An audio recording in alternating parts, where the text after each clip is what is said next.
मोक्षदा एकादशी का व्रत जो 23 दिसंबर को किया जाएगा, उसकी कथा इस प्रकार है। युधिष्ठिर बोले, हे भगवान कृष्ण, अब आप मुझे 26 एकादशियों के नाम, व्रत विधि बतलाइए तथा किस देवता का पूजन करना चाहिए ये भी बताइए। भगवान बोले, मार्गशीर्ष नामक शुक्ल पक्ष की एकादशी का नाम मोक्षदा एकादशी है। यथा नाम तथा गुण अर्थात मोक्ष देने वाला व्रत है।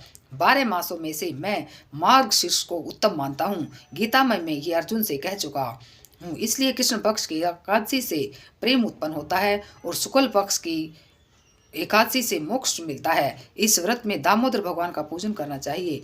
आज व्रतधारियों को यजमान से मेरी उखड़ लीला का श्रवण करना चाहिए। अब मैं मोक्षदा एकादशी की पौराणिक कथा सुनाता हूँ, सुनो। प्राचीन काल में गोकुल नगर में वैखानस नाम का राजा धर्मात्मा भक्त था। उसने रात्रि को स्वप्न में अपने पूज्य पिता को नरक भोगते हुए देखा।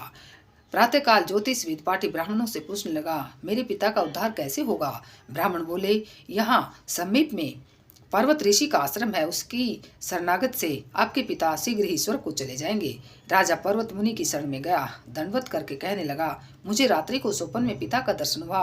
वे बेचारे यमदूतों के हाथों दंड पा रहे हैं। आप अपने योग बल से बतलाइए, उनकी मुक्ति कैसे होगी? मुनि ने विचार कर कहा, और धर्म कर्म सब देरी से फल देने वाले हैं। शीघ्र वरदाता तो केवल शंकर प्रसिद्ध है, परंतु उनको प्रसन्न करना भी कोई आसान नहीं है। देर अवश्य लग जाएगी और तेरे पिता की इतने तक मरम्मत हो जाएगी। इस कारण सबसे सुगम और शीघ्र फलदाता मोक्षदा एकादशी का व्रत है। उसे विधि संयुक्त परिवार सहित करके पिता को संकल्प कर दो, निश्चय ही उनकी मुक्ति हो जाएगी। मोक्षदा एकादशी का व्रत करके फल पिता को अर्पण कर दिया राजा ने।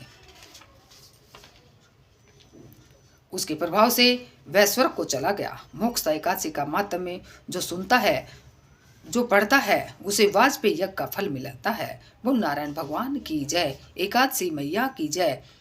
फलाहार, इस दिन तुलसी की मंजरी व धूप आदि से दामोदर भगवान की पूजा करनी चाहिए।